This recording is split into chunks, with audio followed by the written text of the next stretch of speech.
The auction nobody wanted to attend. The room was cold. Metal walls, flickering lights, and a strange smell filled the old galactic warehouse. Most people didn't want to be there. The items up for sale were useless leftovers from a forgotten war. Broken parts, scrap metal, old robots, and rusted-out ships lined the walls. Jace stood at the back, arms crossed, not expecting much. He wasn't rich. He wasn't even supposed to be there. He had only come because a friend told him. Sometimes, strange things get sold at these auctions, strange and valuable. But Jace didn't see anything special. He saw junk. Then, something caught his eye. In the corner, covered in dust and shadows, stood a small spaceship. It looked old, but not broken. Unlike the others, it wasn't falling apart. The metal was smooth. The windows were dark, like someone was still inside. No one was talking about it. No one even looked at it. "What's with that one?" Jace asked the auctioneer. The old man laughed. "Oh, that thing? Been here for years. No one wants it. System's locked. Doesn't respond to commands. We think it's cursed." "Cursed?" Jace raised an eyebrow. "Last 2 buyers died in accidents. Ship returned itself here." Jace blinked. "Returned itself?" The old man shrugged. "Some ships do that, but this one, it's got a mind of its own." Jace didn't believe in curses. He walked toward the ship. It had markings on the side, alien letters, elegant and strange. The name was long gone, scratched off. But something about the ship felt alive. The auction started. People shouted over each other for broken laser cannons and rusted droids. Jace stayed quiet until the ship came up. "All right," the auctioneer said, smirking.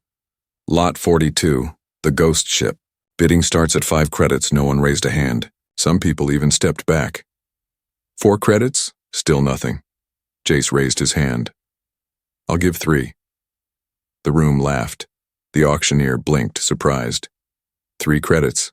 Anyone else? Silence. He slammed the gavel. "Sold to the brave fool in the back." Jace didn't feel brave. He felt curious. Later, Jace stood inside the ship. The door had opened for him, just for him. The air inside wasn't stale. It was warm. The lights turned on, one by one, as if the ship was waking up. He stepped carefully, not sure what to expect. "Hello?" he called out. No answer. The walls were smooth, silver blue with alien patterns carved in. He reached the cockpit, but the controls were locked behind a black screen. Strange. He walked to the small living quarters, surprisingly clean. A bed was made. Food trays were stacked. Someone had lived here. Maybe someone still did. Suddenly, he heard something, a soft thud, then breathing. Jace froze. He turned quickly, but no one was there. "Is someone here?" he asked. Silence, then a whisper. Too quiet to understand, in a language he didn't know. He pulled out his flashlight and slowly walked toward the storage area. One of the doors was slightly open. He reached for it, heart pounding. Slowly he pushed it open. Nothing, just boxes, blankets, and a strange glow coming from under the floor. He knelt and touched the metal. It was warm. Suddenly, thump, something moved above him. He shot up, turning toward the sound. "Who's there?" Still no answer, but he knew now. Someone was here. Not a ghost, not a curse, a person, or something close to it. Jace backed away slowly, breathing hard. The ship was alive, not just in system, but in soul. He had bought something more than metal and wires. He had entered someone's home, and whoever lived here was still watching him. From the shadows. The voice in the walls. The ship was quiet. Too quiet. Jace hadn't left since the auction. Something about the ship pulled him in.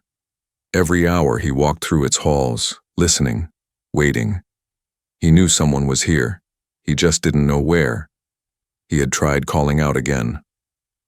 "I'm not here to hurt you," he said. "You don't have to hide." No answer. But last night, someone had touched his coat while he slept. This morning he tried something new. He brought a bowl of warm soup and placed it on the small dining table. Then he left the room, sat by the door, and waited. An hour passed. 2. He almost gave up, until he heard the spoon clink. Jace didn't move. He only listened. Soft footsteps, very light, almost like a child. Then silence again. He peeked inside. The bowl was empty. That night, as he lay on the floor in the ship's sleeping pod, he whispered, "Are you hungry?" No reply. "Are you scared?" Nothing. Then, after a long pause, "Yes," a voice said. Jace sat up fast, his heart jumped. You can talk?" The voice didn't sound like any human. It was soft, slow, like learning to speak for the first time. "Yes," it said again. "Who are you?" Silence. Then the voice replied, "Who are you?" The next few days, Jace started talking to the walls. Not like a crazy man, but like someone making a connection. He told stories, simple ones, about Earth, about how he once wanted to be a pilot, how he lost his brother in the last space raid, how he didn't believe in fate, but something about this ship felt like destiny. Sometimes the voice answered with just one word. Other times it stayed silent. But Jace knew she, whoever she was always listening. One evening he returned from the market with a small gift, a scarf, soft, warm, dark blue. He left it on the bed with a note. "You don't have to be cold anymore." That night, when he came back, the scarf was gone. In its place, a strange flower lay on his pillow, glowing, alive. It wasn't human, but it was a thank you. Later that night, the voice came again. "Why are you kind?" Jace sat up. "Because you sound lonely."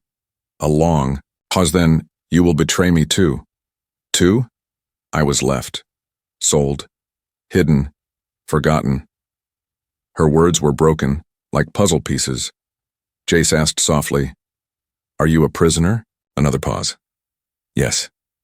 Jace leaned against the wall. "I won't hurt you, I swear. I don't trust words." "Then trust actions," he said. "Let me see you." Silence. A deep silence. Then the whisper, "Not yet." The next morning, Jace found the cockpit door open. Before, it had always been sealed. Now, the black screen lit up. Strange alien symbols glowed and rearranged. Slowly, a small image appeared. A face, only a glimpse. She had silver blue skin, sharp, glowing eyes, hair like strands of light, but only for a second. Then the screen went black. That night, the voice came again. "You saw me." "I did," Jace said softly. "Are you afraid?" "No." "Why not?" Jace smiled to himself. "Because even behind walls, your voice never sounded like a monster." She didn't answer, but he heard a soft sound, a laugh. Her first laugh. Inside, the ship behind a panel hidden between old walls and wires, the alien girl sat with her knees pulled to her chest. She wore the scarf. She held the glowing flower that she had grown just for him. She had never met a human before, but something in his voice made her want to try. Her name was not for humans. Jace couldn't sleep. The ship no longer felt like a machine. It felt like a heartbeat, and in the quiet hum of its walls, something was changing. She had spoken to him. She had laughed. Now he wanted more. Early morning, he stepped into the dining space. On the table sat another flower, a different one. This one was golden, soft, and glowing. Next to it was a message, scratched gently into metal with a claw or a tool. "Do not ask for my name." Jace stared at the words. He whispered. Then, "What should I call you?" The ship answered with silence. Later, he cleaned part of the ship she had never entered. He placed small items there, a blanket, a book, some tea, a peaceful space. Then he wrote on the wall with chalk, This space is safe. You are welcome. He left. That night he returned and found the teacup warm, the blanket folded differently, and a single word written beside his message. Laura. He whispered it softly. Laura. The walls did not answer, but the lights above flickered gently, almost like a blush. Jace didn't know what she looked like fully, only a brief face on the cockpit screen. But he knew now. She had a name she made just for him. Later he sat beside the wall where he usually talked to her. Laura, why are you hiding? A pause. Then her voice came, soft, unsure. Because you are human. Is that a bad thing? Yes, she said, then quietly, no. She was silent again, then added, your kind took me, sold me, hurt my sisters. Jace's heart ached. I'm sorry. You didn't do it. No, but I still hate that it happened. Hours passed. Then her voice returned. I watched you sleep. Jace blinked. Really? You talk in your dreams. You miss someone. My brother? Where is he? Gone, Jace said softly. A long time ago. Laura didn't speak again for a while. Then, I miss someone too. That night the lights in the corridor dimmed lower than usual. Jace felt something in the air. He turned a corner and froze. Someone stood there, half in shadow. A girl, alien. Laura. Her skin was smooth and faintly glowing like moonlight. Her eyes were large, silver, and filled with fear. Her body was slim and delicate. She wore a robe made of woven wires and soft cloth. Jace stepped back slowly, raising his hands. I won't move, he whispered. Not unless you want me to. She stared at him for a long time, then said, You are smaller than I imagined. He chuckled nervously. You're more beautiful than I imagined. Laura blinked. She tilted her head. You say that to trick me? No. I mean it. Her eyes softened, just a little. Then she said, Do not tell others you saw me. If they know I live, they will return. Jace looked confused. Who? She stepped closer. Her voice lowered to a whisper. My kind, the ones who left me here, they want me dead. Jace's blood ran cold. Why? Laura's expression grew sad. I refused to marry the one they chose. I ran. They said I broke our laws. Jace frowned. So they locked you in this ship? They sealed it. I was supposed to die in sleep, but the system failed. Jace clenched his fists. He couldn't believe what he was hearing. You've been hiding for how long? 3 years. Jace took a deep breath. Then this ship isn't junk. It's your prison. She nodded slowly. But now, she whispered, a human unlocked it.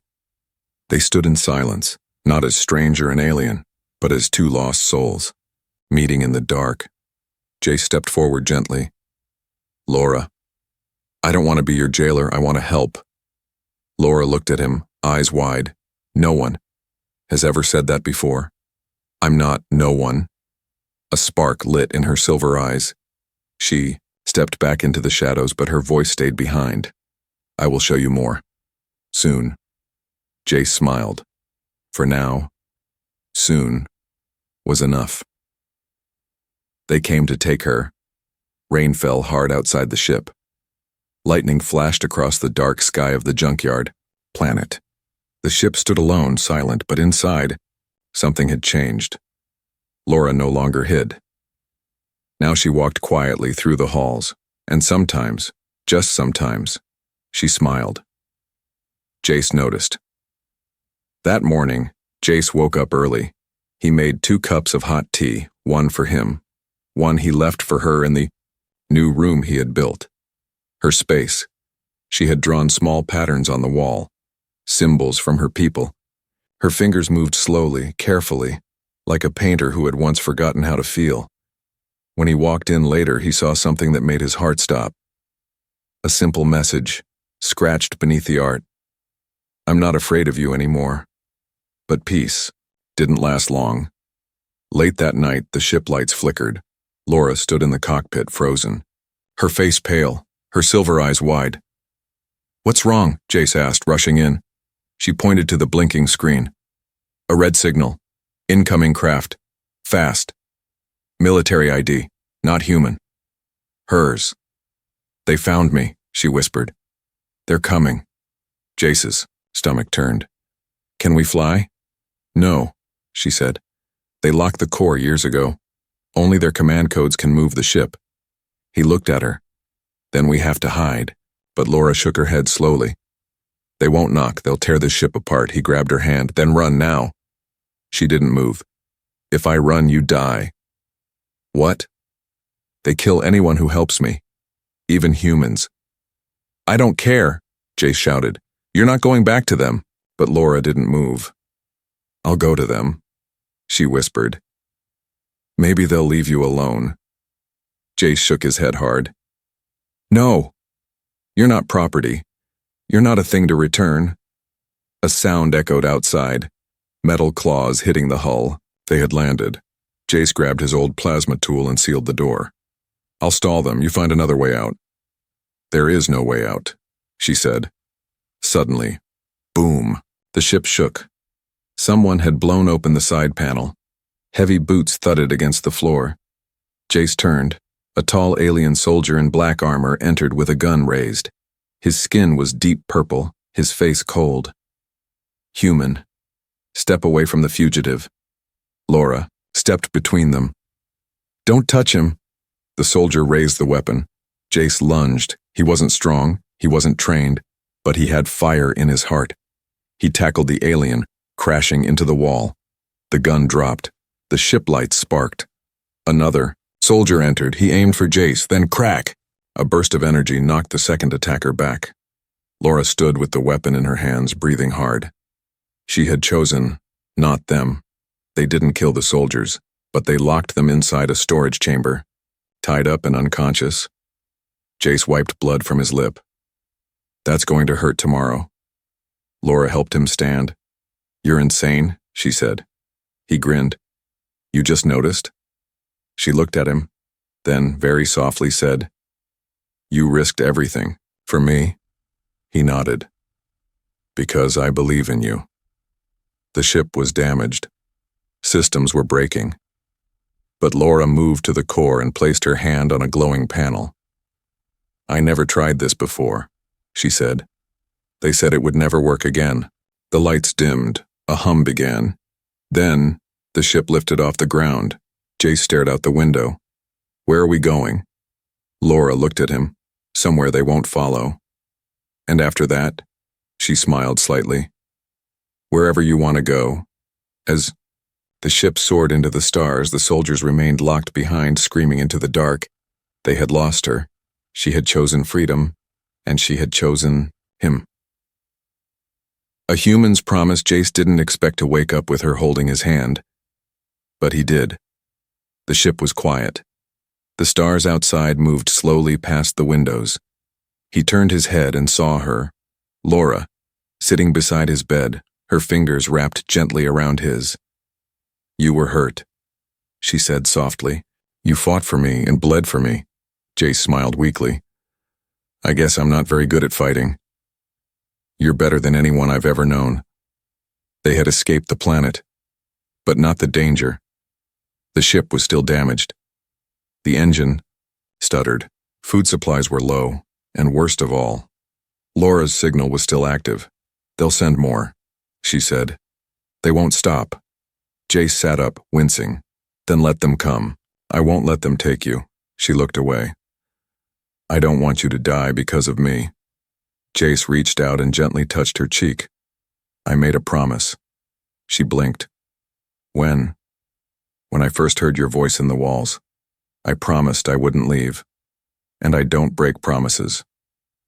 Later they worked side by side. Jace fixed the broken wires. Laura guided the ship's systems with her alien code. She showed him how the ship responded to her touch. She was not just its owner, she was its heart. And the more they worked together, the closer they became. At night, they shared stories. She told him about her homeworld, about its silver oceans and glass mountains, about songs sung in the wind and dances under 3 moons. He told her about Earth, about ice cream, puppies, music, and sunsets. She laughed when he explained what pizza was. "You humans eat such strange things," she said. He laughed too. "You haven't lived until you've tried pineapple on it." Her eyes widened. "Fruit? On hot food? Blasphemy, I know." They both laughed until they cried. One evening, while they sat near the ship's window, Laura became quiet. Jace noticed. "What's wrong?" She didn't look at him. "They trained me never to bond. I was supposed to be sold as a bride. A tool. A symbol of power.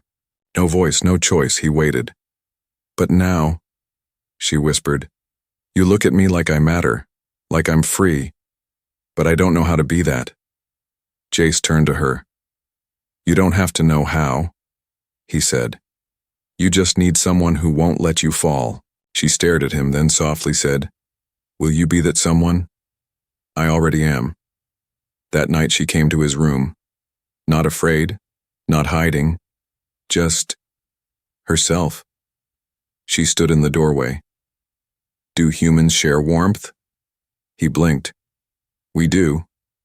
She nodded, slowly. "Then I want to." Jace moved over. She lay beside him, not touching at first. Then, gently, she rested her head on his shoulder. The stars watched in silence. 2 souls, once alone, now tangled in something deeper. Not fear, not survival, but choice.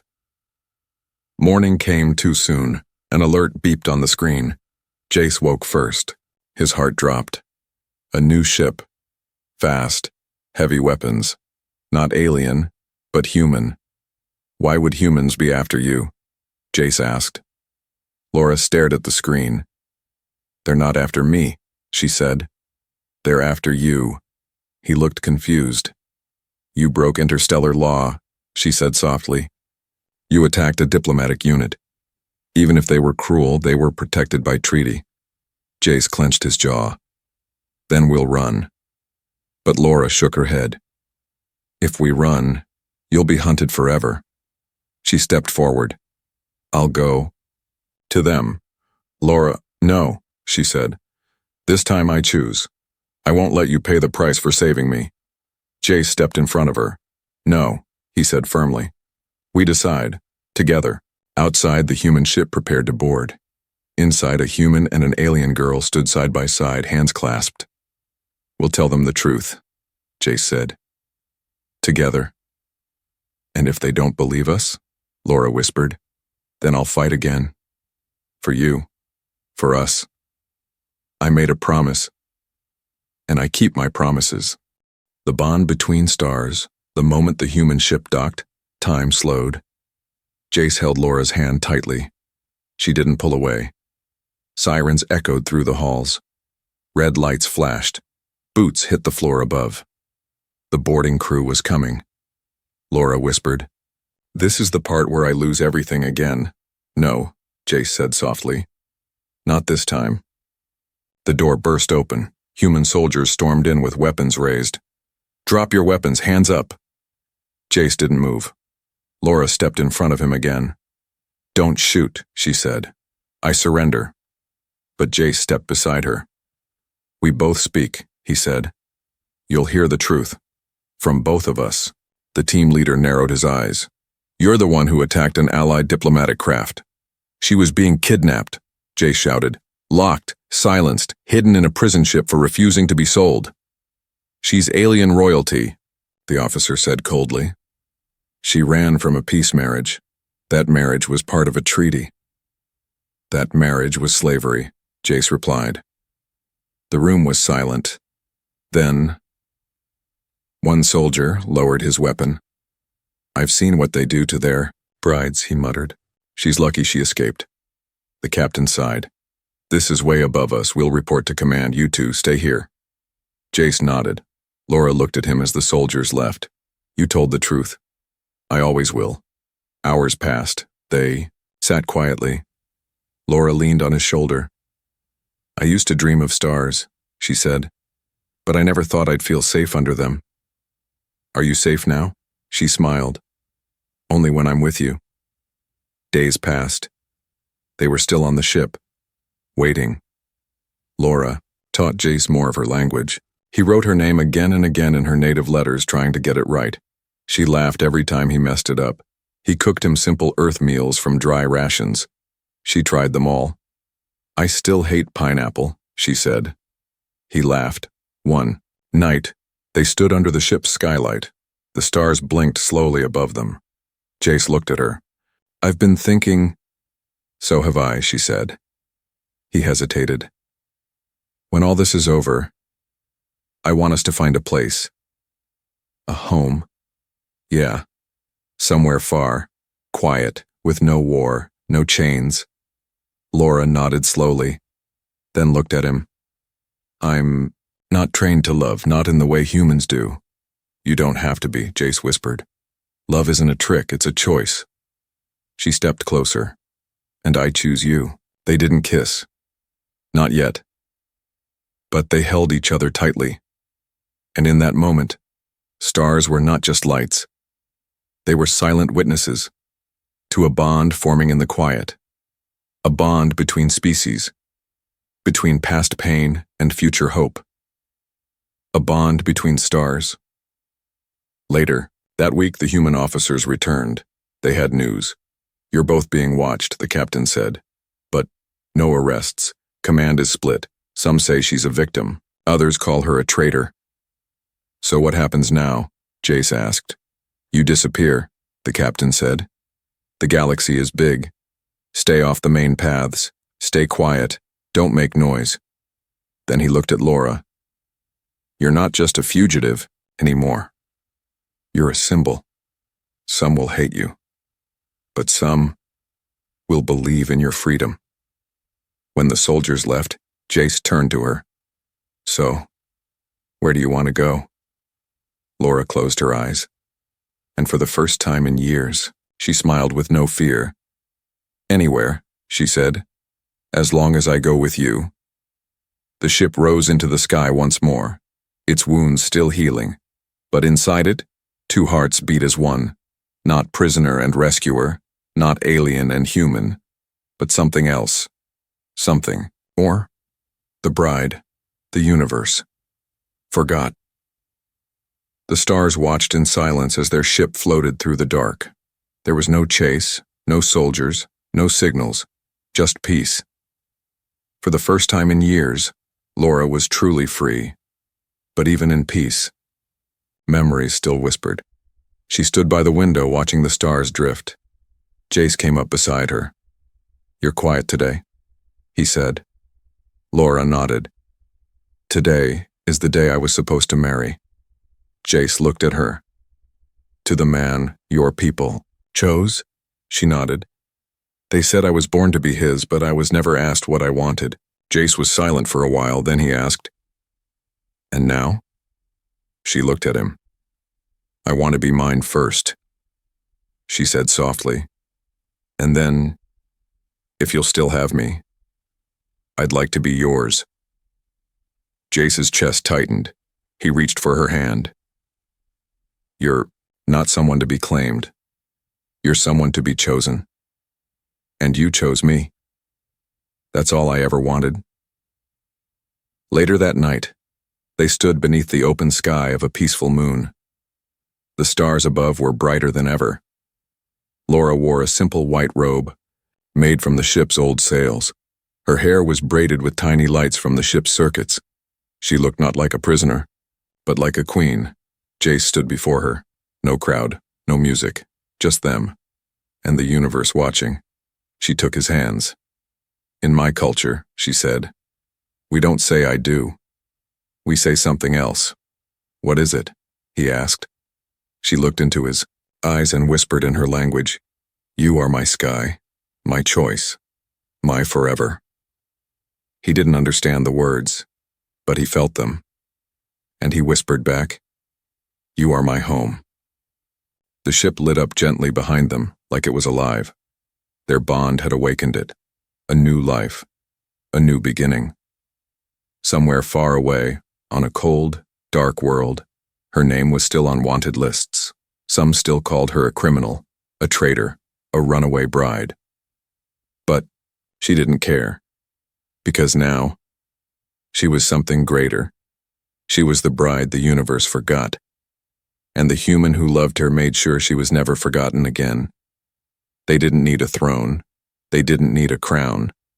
They had each other, and in that simple truth, and they had everything.